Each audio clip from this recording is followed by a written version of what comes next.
നമസ്കാരം, എല്ലാവർക്കും പ്രവാസി മലയാളിയിലേക്ക് സ്വാഗതം. പ്രതീക്ഷകൾ അസ്തമിച്ച പ്രവാസി യുവതി. മലയാളികളുടെ പ്രാർത്ഥനകളും പ്രതീക്ഷകളും വിഫലമാക്കിക്കൊണ്ടാണ് ഇന്നലെ അപ്രതീക്ഷിത വിധി പുറത്തുവന്നത്. യമൻ പൗരനെ കൊലപ്പെടുത്തിയ കേസിൽ മലയാളി നഴ്സ് 33 വയസ്സുകാരിയായ നിമിഷപ്രിയയുടെ വധശിക്ഷ യമനിലെ അപ്പീൽ കോടതി ശരിവെക്കുകയുണ്ടായി.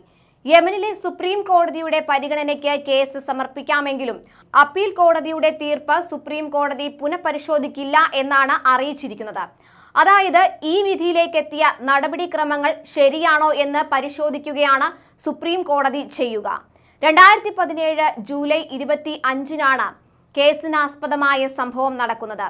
പാലക്കാട് കൊല്ലങ്കോട് സ്വദേശി നിമിഷപ്രിയ യമൻകാരനായ തലാൽ അബ്ദു മഹദിയെ കൊലപ്പെടുത്തി വീട്ടിലെ വാട്ടർ ടാങ്കിൽ ഒളിപ്പിച്ചെന്നാണ് കേസ് രജിസ്റ്റർ ചെയ്തിരുന്നത്. തലാലിനൊപ്പം ക്ലിനിക് നടത്തുകയായിരുന്നു നിമിഷപ്രിയ.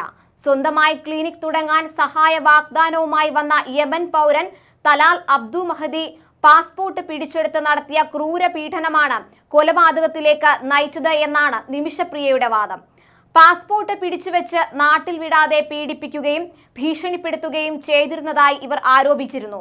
തലാലിന് അമിത ഡോസ് മരുന്ന് കുത്തിവെച്ചാണ് കൊലപ്പെടുത്തിയത്. തുടർന്ന് മൃതദേഹം വീടിന് മുകളിലെ ജലസംഭരണിയിൽ ഒളിപ്പിക്കുകയായിരുന്നു.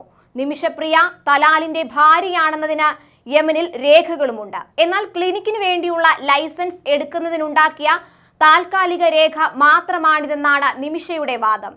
തലാൽ തന്നെ വഞ്ചിച്ച് ലക്ഷക്കണക്കിന് രൂപ തട്ടിയെടുത്തെന്നും നിമിഷ ആരോപിച്ചിരുന്നു. നിമിഷപ്രിയയും യമൻ സ്വദേശിനിയായ സഹപ്രവർത്തക ഹനാനുമാണ് കേസിൽ അറസ്റ്റിലായത്. കീഴ്ക്കോടതിയാണ് നിമിഷയെ വധശിക്ഷയ്ക്ക് വിധിച്ചത്. തുടർന്ന് മേൽക്കോടതിയിൽ അപ്പീൽ പോകുകയായിരുന്നു. ഇതിനിടെ വധശിക്ഷ ഒഴിവാക്കണമെന്ന നിമിഷപ്രിയയുടെ അപ്പീൽ ഹർജിയിൽ വിധി പറയുന്നത് ഒരാഴ്ചത്തേക്ക് കോടതി നീട്ടിവെക്കുകയുണ്ടായി. കോടതിക്ക് മുന്നിൽ കൊല്ലപ്പെട്ട തലാൽ അബ്ദു മഹദിയുടെ ബന്ധുക്കളും പ്രദേശവാസികളുമൊക്കെ പ്രതിഷേധവുമായി എത്തിയിരുന്നു. നൂറുകണക്കിന് ആളുകളായിരുന്നു നിമിഷപ്രിയയുടെ വധശിക്ഷ വിധി ശരിവെക്കണമെന്നാവശ്യപ്പെട്ട് കോടതിക്ക് മുന്നിലെത്തിയത്. സ്ത്രീ എന്ന പരിഗണന നൽകി വധശിക്ഷ ജീവപര്യന്തമായി ഇളവു ചെയ്യുകയോ വിട്ടയക്കുകയോ വേണമെന്ന് നിമിഷപ്രിയയുടെ അഭിഭാഷകൻ കോടതിയിൽ വാദിച്ചത്. യമനിലെ ഇന്ത്യൻ എംബസിയുടെ സഹായത്തോടെയാണ് അപ്പീൽ കോടതിയെ സമീപിച്ചത്. തലാലിന്റെ കുടുംബത്തിന് നഷ്ടപരിഹാര തുക നൽകി കോടതി നടപടികളിൽ നിന്ന് മുക്തയാകാൻ ശ്രമങ്ങൾ നടത്തിയെങ്കിലും വിജയിച്ചില്ല.